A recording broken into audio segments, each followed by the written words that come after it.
ആ മിലിയുടെ സ്ഥാനം ഒഴിഞ്ഞു കിടക്കുമല്ലേ? അരവിന്ദ് രാജയുടെ സെക്രട്ടറി എന്ന പദവിയിലേക്ക് കയറി പറ്റണം. അയാളുടെ മനസാക്ഷി സൂക്ഷിപ്പുകാരിയാവണം.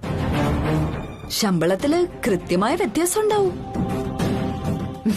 കൂടാതെ ഞാനും ഒരു തുക തരും. എന്തിനാ? അവിടുത്തെ രഹസ്യങ്ങൾ ചോർത്തി തരുന്നതിന്. യെസ്, ചുരുക്കി പറഞ്ഞാൽ ജിസൈലിന്റെ സ്റ്റൈലേ മാറും.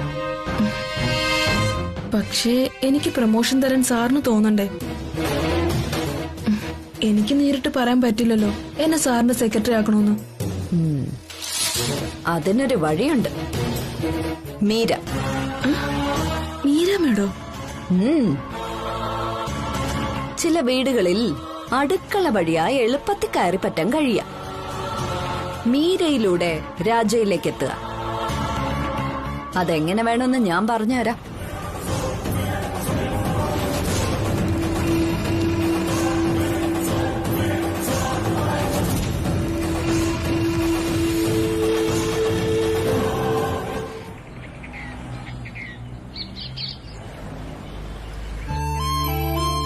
വരൂ മാഡം, ഇത് കുറച്ച് ഫ്രൂട്ട്സാ. ആഹാ, എല്ലാവരും ചേർന്ന് എന്നെ രോഗിയാക്കിയല്ലേ? ഇന്ന് വീക്ക്ലി ഓഫാണല്ലേ? അതെ. അപ്പോ മാഡത്തെ ഒന്ന് കാണാന്ന് വിചാരിച്ചു. കാലിനിപ്പോ എങ്ങനെയാ, വേദനയുണ്ടോ? ഇല്ല, കുറവുണ്ട്. പക്ഷേ കുറച്ച് നടക്കുമ്പോ വേദനയുണ്ട്. ഓ, റെസ്റ്റ് എടുക്കണം. വീട്ടിലിരുന്ന് മടുത്തു. രാജ് കിച്ചണിൽ എന്തുണ്ട് വിശേഷം? അരുൺ സാർ പറയാറില്ലേ, മാഡം വരാത്തതിന്റെ ഒരു കുറവുണ്ട്. ഇന്നലെ സാമാന്യം നല്ല തിരക്കുണ്ടായിരുന്നു. ശനിയാഴ്ചയും ഞായറാഴ്ചയും കാറ്ററിംഗിന്റെ ഓർഡർ ഉണ്ട്. നല്ല സ്റ്റാഫിന് കിട്ടിയത് ഭാഗ്യമാണെന്ന് സാറ് പറയാറുണ്ട്. നല്ല ബോസിന് കിട്ടിയത് ഭാഗ്യമാണെന്നാ ഞങ്ങൾ പറയാറുള്ളത്. ഞാൻ മുമ്പ് ജോലി ചെയ്തിരുന്നത് ടൂറിസ്റ്റ് ഹോമൊക്കെയുള്ള ഹോട്ടലിലായിരുന്നു. കൊറേ കഷ്ടപ്പെട്ടു. നമ്മളെ ഒരുമാതിരി അടിമകളായിട്ടാ ഓണർ കണ്ടിരുന്നത്. ഇവിടെ വന്നപ്പോഴാ ചെയ്യുന്നതൊരു അന്തസ്സുള്ള ജോലിയാണെന്ന് മനസ്സിലായത്. അരവിന്ദ് സാറിനോട് അക്കാര്യത്തിൽ എനിക്ക് വലിയ മതിപ്പാ. മാഡത്തിന് ചായയോ കാപ്പിയോ വേണമെങ്കിൽ ഞാനിട്ടുതരാം. ഏയ്, അതൊന്നും വേണ്ട. എല്ലാം നില ഉണ്ടാക്കി ഫ്ലാസ്കിൽ വെച്ചിട്ടാ പോയത്.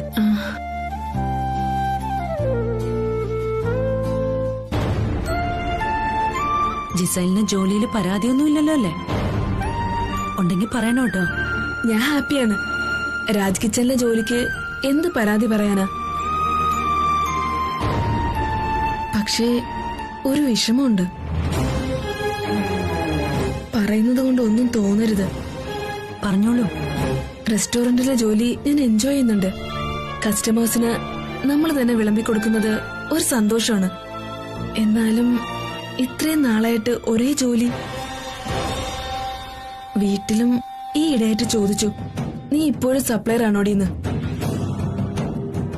മിലി സാറിന്റെ സെക്രട്ടറി ആയിരുന്നപ്പോ ഞാനായിരുന്നു ആ ചേച്ചി ഹെൽപ്പ് ചെയ്തിരുന്നത്. മിലി അന്ന് പറയുമായിരുന്നു, അയാളെക്കാൾ നന്നായി സെക്രട്ടറി ജോലിയില് ഞാൻ ശോഭിക്കുമല്ലോ എന്ന്.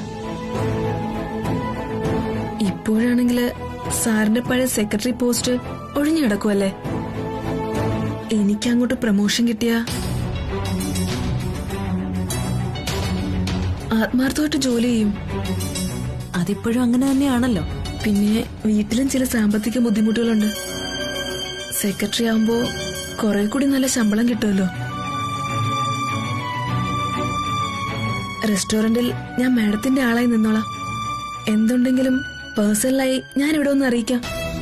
അതൊന്നും വേണ്ട. സാറിനോടൊന്ന് പറയണം എന്റെ കാര്യം. മാഡം പറഞ്ഞ സാർ കേൾക്കും. ശുപാർശ ഇഷ്ടപ്പെടുമോന്നറിയില്ല. എന്തായാലും ഞാൻ പറഞ്ഞു നോക്കാം. മതി, അത് മതി. Thank you madam. ജിസയിലിരിക്കൂ, ഞാൻ കുടിക്കാൻ എന്തെങ്കിലും എടുക്കാം.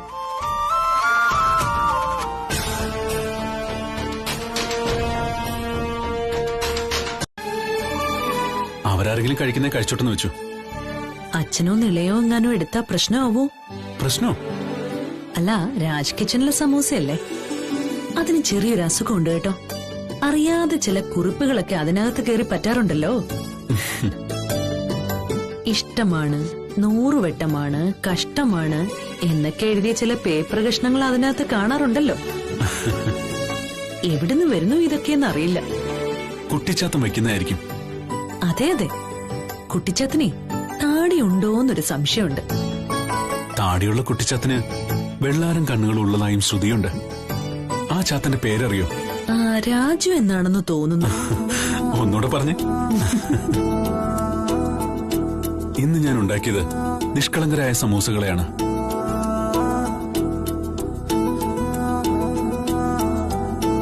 ഇന്ന് എന്നെ കാണാൻ ജിസേല് വന്നിരുന്നു കേട്ടോ. ഒരു പാവം കുട്ടിയാണെന്നാ തോന്നുന്നത്. ഇതുവരെ അക്രമ സംഭവങ്ങൾ നടത്തിയതായി അറിയില്ല. സാമ്പത്തികമായി ബുദ്ധിമുട്ടുള്ള വീട്ടിലാണെന്നാ ഞാൻ മനസ്സിലാക്കിയത്. രാജ് കിച്ചന്റെ കാര്യങ്ങളിൽ ഞാൻ ഇടപെടുകയാണെന്ന് വിചാരിക്കരുത്. ഞാനൊരു കാര്യം പറഞ്ഞോട്ടെ. ഇടപെടാനുള്ള അവകാശം ഉണ്ടല്ലോ രാജുവിന്റെ മീരയ്ക്ക്. കാര്യം എന്താണെന്ന് പറയും. മിലിയുടെ പോസ്റ്റിലേക്ക് ആ ജിസേലിനെ വെച്ചൂടെ? ഞാൻ നിർബന്ധിക്കല്ല കേട്ടോ, ഒരഭിപ്രായം പറഞ്ഞേ ഉള്ളൂ.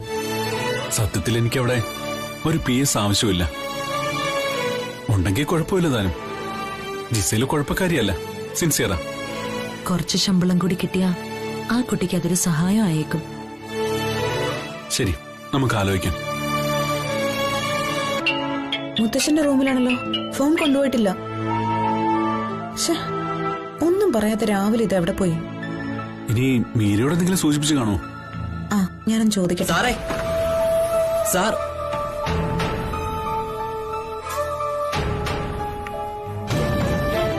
അയ്യോ മുത്തശ്ശ, എന്താ പറ്റിയ? 2-3 പേര് കാറിൽ കൊണ്ടെത്തിക്കുകയായിരുന്നു. ചോദിച്ചിട്ട് സാറിനൊന്നും പറയാൻ പറ്റുന്നില്ല. പതുക്കെ പതുക്കെ ഇരുന്നോ സാറേ. ഓക്കെ സാറേ, എന്നാ ഞാനങ്ങോട്ട്. സാറേ, കുഴപ്പമൊന്നുമില്ലല്ലേ? ശരി സാർ. താങ്ക്സ്. കുറച്ച് വെള്ളം കൊടുക്ക. മുത്തശ്ശൻ രാവിലെ ഇത് എവിടെ പോയതാ? സാർ കുടിക്ക.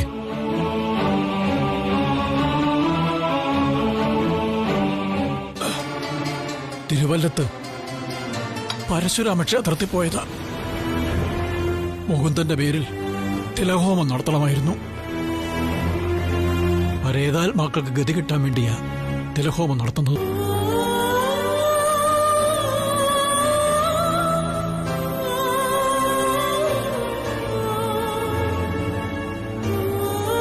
മീര, താൻ എന്തെങ്കിലും ഒന്ന് പറയേ. ഇങ്ങനെ ഒന്നും മിണ്ടാതെ നിൽക്കുന്ന കാണുമ്പോ എനിക്ക് ടെൻഷനാവുന്നു. ഞാൻ എന്ത് പറയാനാ? സാധാരണ ആളുകൾ മരിച്ച വർഷങ്ങൾ കഴിയുന്നതനുസരിച്ച് ഓർമ്മയുടെ ശക്തി കുറഞ്ഞു വരും. ക്രമേണ അവർ മറവിയിലേക്ക് പോവും. ഇത് പക്ഷേ മറക്കാൻ പറ്റില്ല സർ. ഞാൻ നമ്മുടെ കല്യാണത്തിന് മുമ്പ് തന്നെ എല്ലാം പറഞ്ഞതല്ലേ, അത് അംഗീകരിച്ചതുമല്ലേ. ഞാൻ പരാതി പറഞ്ഞല്ല, കുറ്റപ്പെടുത്തിയതുമല്ല. അങ്ങനെ ഒരു ആറ്റിറ്റ്യൂഡ് എനിക്കുണ്ടായിരുന്നെങ്കിൽ ഞാനിത് മീരിയുമായി സംസാരിക്കുമായിരുന്നു. കേട്ടില്ല എന്ന് ഭാവിച്ചാ പോരായിരുന്നു. തന്റെ പ്രശ്നങ്ങൾ എന്റേത് കൂടിയാ. സന്തോഷം പങ്കുവച്ചില്ലെങ്കിലും സങ്കടം പങ്കുവെക്കണം. എങ്കിലേ ബന്ധങ്ങൾക്ക് അർത്ഥമുണ്ടാവൂ. പക്ഷെ ഒരാളുമായി പങ്കുവെക്കാൻ സങ്കടങ്ങൾ മാത്രമേ ഉള്ളൂ എങ്കിലോ? അത് ഉൾക്കൊള്ളണം. എന്റെ കേസിൽ ഞാൻ ഉൾക്കൊള്ളാൻ തയ്യാറാ. അതിനാണല്ലോ പരസ്പരം മനസ്സിലാക്കലെന്ന് പറയുന്നത്.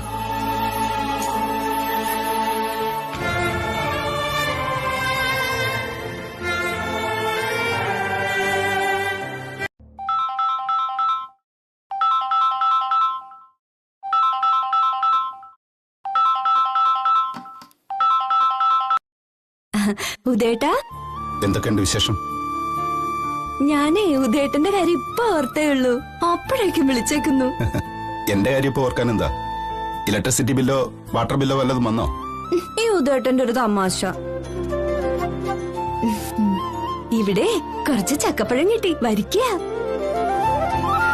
അതുകൊണ്ടേ അമ്മ ഇലയുടെ ഉണ്ടാക്കാൻ തുടങ്ങുവാ.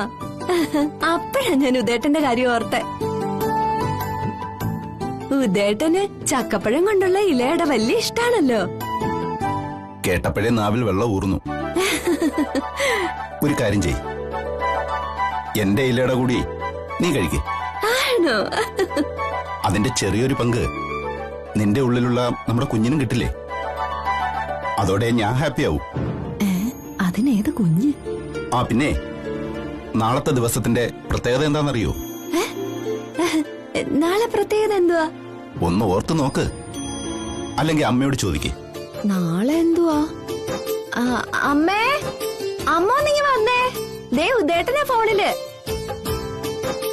അമ്മേ, അമ്മേ, അതേ ഉദേട്ടൻ. ഏട്ടാ നാളെ എന്താ? നീ ഓർത്ത് കണ്ടുപിടിച്ച് പറ. എനിക്കൊന്നും കിട്ടുന്നില്ല.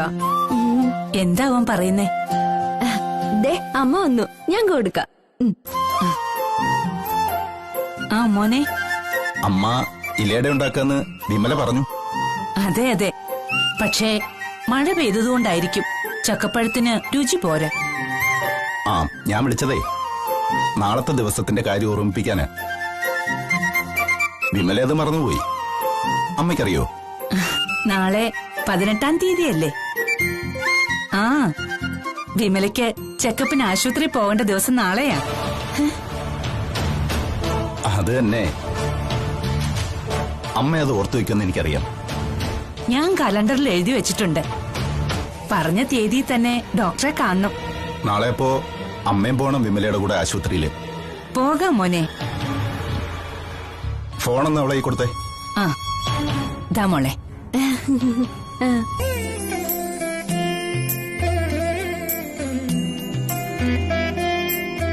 ജിസൈൽ വിളിച്ചിരുന്നു നന്ദി പറയാൻ. വാക്കുകളിലൂടെയല്ല, ഏൽപ്പിക്കുന്ന ജോലിയിലൂടെയാണ് നന്ദി കാണിക്കേണ്ടതെന്ന് ഞാൻ പറഞ്ഞു. ഞാനൊരു അഡ്വാൻസ് കൊടുത്ത കാര്യം പറഞ്ഞില്ലേ? അതും പറഞ്ഞു. അപ്പോ ആ കുട്ടിയുടെ തൊണ്ട ഇടറുന്നുണ്ടായിരുന്നു. എന്തൊക്കെയോ അത്യാവശ്യങ്ങൾ ഉള്ളപ്പോഴാണ് ആ പണം കിട്ടിയതത്രേ. ജോലിയിൽ എഫിഷ്യന്റ് ആണോന്ന് അയാളായിട്ട് പ്രൂവ് ചെയ്യണം. അതിൽ വിട്ടുവീഴ്ചയില്ല. കഴിവുള്ള കുട്ടിയല്ലേ? ആ കാര്യത്തിൽ ഉറപ്പില്ലാതെയാണോ മീര അയാൾക്ക് വേണ്ടി ശുപാർശ നടത്തിയത്? റെക്കമെൻഡേഷൻ എന്ന വാക്കിനോട് തന്നെ എനിക്കത്ര താല്പര്യമില്ല. അതിലൊരു സുഖമില്ലായ്മയുണ്ട്, ആത്മവിശ്വാസത്തിന്റെ കുറവുണ്ട്. ജിസയില് ചെറിയ കുട്ടിയല്ലേ, പോരായ്മ കണ്ട അത് ചൂണ്ടിക്കാണിച്ച് പറഞ്ഞു കൊടുക്കണം. Okay, I am happy. ഒരു സ്ഥാപനം നടത്തേണ്ടി വന്ന മീര എങ്ങനെ ഹാൻഡിൽ ചെയ്യുമെന്ന് അറിയാൻ വേണ്ടിയാ ഞാൻ ഇങ്ങനെയൊക്കെ ചോദിച്ചത്. പോസിറ്റീവാണ് തന്റെ സമീപനം. ഇനി ഞാനില്ലെങ്കിൽ തന്നെ രാജ് കിച്ചൻ അനാഥമായി പോവില്ലെന്ന് ഉറപ്പാണ്. നടത്താൻ അറിയാവുന്ന ആള് വേറെ ഉണ്ടല്ലോ. അയ്യോ, അതിനുള്ള പരിചയമൊന്നും എനിക്കില്ല. പരിചയം ഉണ്ടാവാൻ വേണ്ടിയാ റെസ്റ്റോറന്റിലെ പല കാര്യങ്ങളിലും മീര കൂടി ഇൻവോൾവ് ചെയ്യണമെന്ന് ഞാൻ പറയുന്നത്. രാജ് കിച്ചന്റെ ഐഡന്റിറ്റി നമ്മൾ വിളമ്പുന്ന ഭക്ഷണത്തിലാണുള്ളത്. ആ പാരമ്പര്യം മീരയുടെ കയ്യിൽ ഭദ്രമാണെന്നുള്ളതിന് സംശയമില്ല. നടത്തിപ്പിലും തനിക്ക് കഴിവുണ്ട്. അതുകൊണ്ടാണ് ജിസേലിനെ കണ്ടപ്പോ ആ കുട്ടി ഓക്കെ ആണെന്ന് തനിക്ക് തോന്നിയതും എന്നോട് റെക്കമെൻഡ് ചെയ്തതും. അതുകൊണ്ടൊക്കെയാ എനിക്ക് സന്തോഷമായെന്ന് ഞാൻ പറഞ്ഞത്. എനിക്കും സന്തോഷമുണ്ട്. ശുപാർശ ഇഷ്ടമല്ലാത്ത ആളാണെന്നറിയാം. എന്നിട്ടും ഞാൻ ജിസൈലിന് വേണ്ടി സംസാരിച്ചു. മറുത്തൊരക്ഷരം പറയാതെ ആ കുട്ടിയെ വെയിറ്റർ സ്ഥാനത്ത് നിന്ന് സെക്രട്ടറി ആക്കിയല്ലോ. എന്റെ വാക്കിന് വില കൽപ്പിച്ചല്ലോ. അതെനിക്കുള്ള അംഗീകാരമായിട്ട് കരുതുന്നു. അതിന്റെ സന്തോഷമാ ഉള്ളിൽ നിറയുന്നത്. വിശ്വാസമില്ല, അത്ര തന്നെ. സാറേ, മര്യാദയ്ക്ക് കാശയച്ച. എനിക്ക് പോയിട്ട് വരെ കാര്യമുണ്ട്. പെട്ടെന്നാവട്ടെ. ശരി.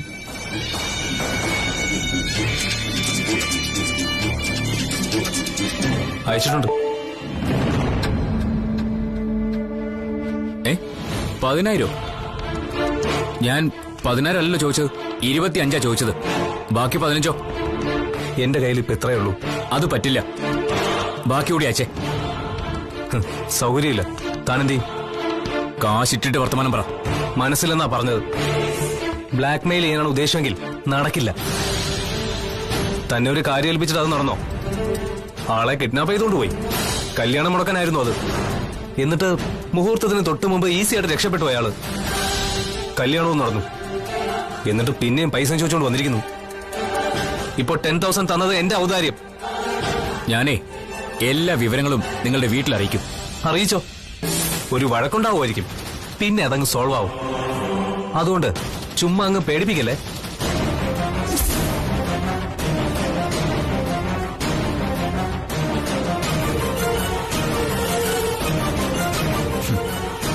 അങ്ങനെ അങ്ങ് വിടില്ല തന്നെ ഞാൻ.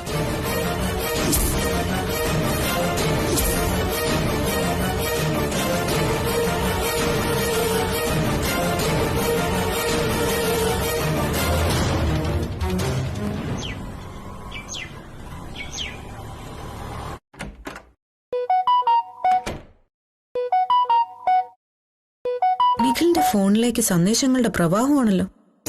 എന്താന്ന് നോക്കാം. Offer, today's offer. ഇത്രയുള്ളൂ. Debited ₹10,000 from your account. അക്കൗണ്ടിൽ നിന്ന് 10,000 രൂപ പിൻവലിച്ചു. എന്നിട്ട് എന്നോട് പറഞ്ഞില്ലല്ലോ. ആർക്കെങ്കിലും അയച്ചു നോക്കാം.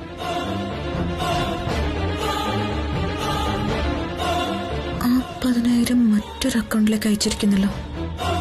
പ്രിൻസിന് 10,000 രൂപ അയച്ചു.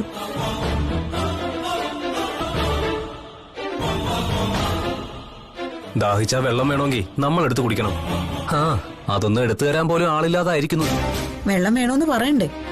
അല്ലാതെ നിനക്ക് ദാഹിക്കുന്നു എന്ന് ബാക്കിയുള്ളവരെങ്ങനെ അറിയുന്നത്? പറഞ്ഞത് പിൻവലിച്ചേ. പ്രിൻസിന് 10,000 രൂപ അയച്ചു കൊടുത്തിട്ട് അത് എന്നോട് പറയാതിരുന്നത് എന്തുകൊണ്ടാണെന്ന്. ഓ, 10,000. ഞാനത് നിന്നോട് പറഞ്ഞില്ലായിരുന്നോ? എപ്പോ പറഞ്ഞു എന്നായിരുന്നു എന്റെ ഓർമ്മ. ഇല്ല, അത് ആ ഇൻഷുറൻസിന്റെ തുകയാ. അതിന്റെ അപ്പോ രസീതും സർട്ടിഫിക്കറ്റും ഒക്കെ കിട്ടിയോ? കിട്ടും. കിട്ടൂടി. ചൂടുവെള്ളം വേണോ? വേണ്ട.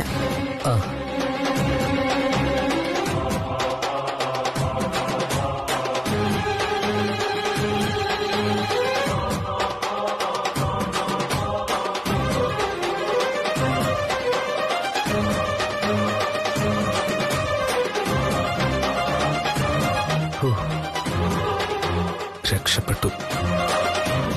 പ്രിൻസോ? അതെ പപ്പൂസേ. നീ ചോദിച്ചപ്പോ നിഖിൽ എന്താ പറഞ്ഞത്? ഇൻഷുറൻസ് അടച്ച പൈസയാണെന്ന്. ചിലപ്പോ ആയിരിക്കും. എങ്കിൽ അതിന് ഒരു രഹസ്യ സ്വഭാവം വേണോ? എനിക്ക് സർപ്രൈസ് തരാനാണെന്നൊക്കെ നിഖിൽ പറഞ്ഞത്. എനിക്ക് പക്ഷേ ആകെ ഒരു കല്ലുകടിയാ തോന്നുന്നത്. നിഖിലിന്റെ പെരുമാറ്റത്തിൽ വേറെ സംശയിക്കത്തക്കതായി തോന്നിയോ? ഇല്ല, എന്നാലും ചിലപ്പോ അവൻ ഭയങ്കര ഡിസ്റ്റർബ്ഡ് ആവും. എനിക്ക് നല്ല ടെൻഷനുണ്ട് പപ്പൂസേ. ആ 10,000 റിസീവ് ചെയ്ത ആളിന്റെ നമ്പർ അറിഞ്ഞാൽ അയാളെ വിളിച്ച് അന്വേഷിക്കാവുന്നല്ലേ ഉള്ളൂ. എന്നാ അങ്ങനെ ചെയ്താലോ? അതിലൊരു പ്രശ്നമുണ്ട് പോളെ. നിഖിൽ അതറിയും. അവന് നിനക്ക് വിശ്വാസമില്ലെന്നുള്ള ആരോപണം പറയൂ അവൻ. അത് ശരിയാവില്ല. അപ്പൊ പിന്നെ എന്ത് ചെയ്യണമെന്നാ? ഭർത്താവിനെ വിശ്വസിക്കണം ഭാര്യ. ഇൻഷുറൻസിന് ചേർന്നാണെന്നല്ലേ അവൻ പറഞ്ഞത്. കുറെ കഴിയുമ്പോ അറിയാവല്ലോ അതിന്റെ സത്യാവസ്ഥ. അതൊരു വെയിറ്റ് ചെയ്യും. എടുത്ത് ചാടി ഒന്നും ചെയ്യണ്ട.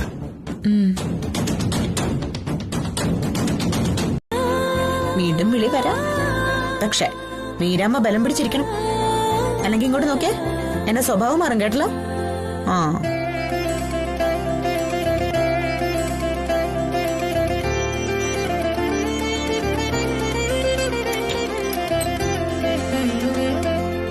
വിളിച്ചു നോക്കരുത്.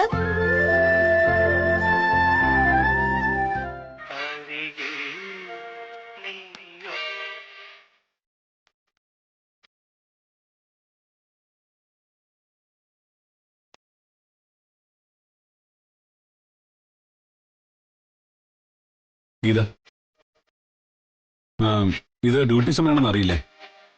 അറിയാം സർ. ഇത് റെസ്റ്റോറന്റോ അതോ മ്യൂസിക് ഷോപ്പോ? ജോലി സമയത്ത് പാട്ട് കേൾക്കാനാണ് ഇവിടെ വരുന്നത്. എങ്കിൽ പിന്നെ പാട്ട് കേട്ട് വീട്ടിലിരുന്ന പോരെ. കസ്റ്റമേഴ്സ് ഇല്ലാത്ത സമയമായതുകൊണ്ടാ. ശരി, ഫോണോട് വെച്ചിട്ട് ചെന്ന് ജോലി ചെയ്.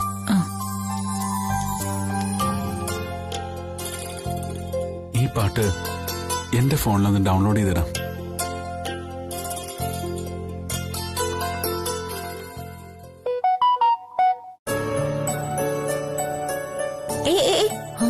ഞാൻ നോക്കാം. മെസ്സേജ് ഞാൻ നോക്കിക്കോളാം. അത് ശബ്ദരൂപത്തില. അത് ഏതെങ്കിലും ജനറൽ നോട്ടിഫിക്കേഷൻ ആയിരിക്കുന്നില്ല. അല്ല, ഇത് രാജ് കിച്ചണിന്നാ.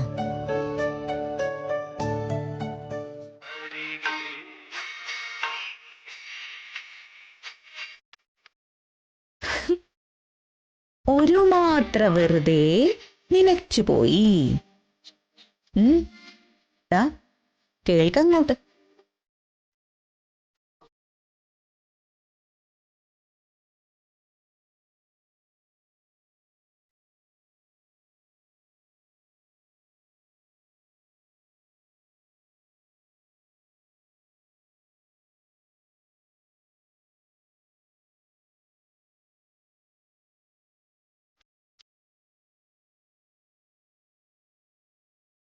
ഇത് കൈവിട്ടു പോകുന്ന മട്ടാ. കഷ്ടമുണ്ട്. അങ്ങോട്ടൊന്ന് വിളിക്കല്ലേ? ഏയ് നോ, വെയിറ്റ്. സമയാവട്ടെ. അതെ, ഞാൻ പറയാം കേട്ടോ.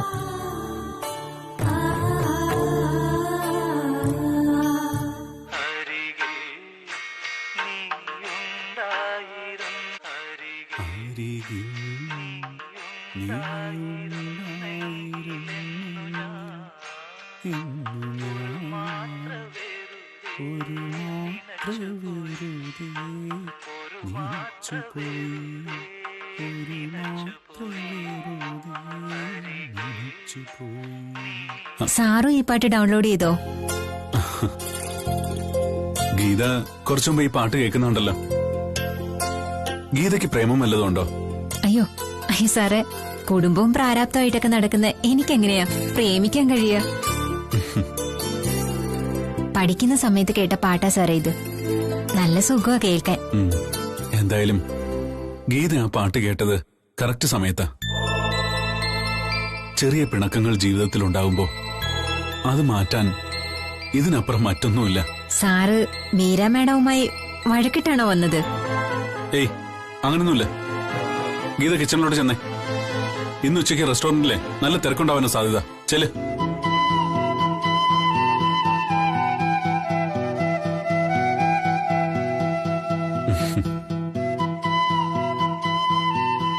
അരികിൽ നീ ഉണ്ടായിരുന്നെങ്കിലെന്നു ഞാൻ.